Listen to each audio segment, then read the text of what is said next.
I stood at a place in my life where it felt like every door had slammed shut. Bills were piling, relationships strained, and prayers seemed to echo back in silence. Have you ever been there? Where you wake up in the morning and instead of joy, a heavy weight greets you. I remember saying to myself, Lord, I don't see a way. Not one. I've tried everything and still I'm at the wall. That wall was real. It was financial struggles, unanswered phone calls, and sleepless nights. It was the quiet fear of failure and the louder voice of doubt that said, it's over. I felt pressed on every side like Paul wrote.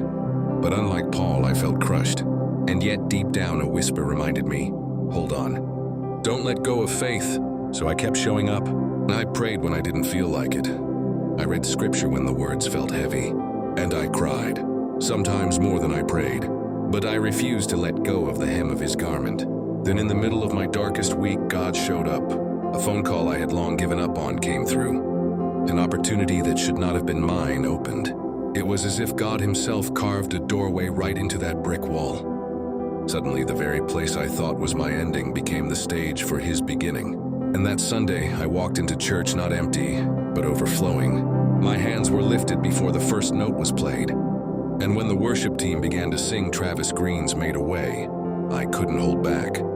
Tears rolled down my face because those lyrics weren't just a song, they were my story.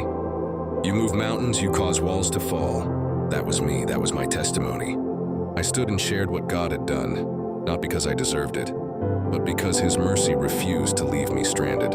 And I told the church, if he did it for me, he can do it for you. Don't let the wall fool you. Behind it, God is already working out a way. Friend, the lesson I carry is this. Faith is not the absence of walls. It is believing God can bring them down. The trial may feel endless, the silence unbearable, but the story is not over until he speaks.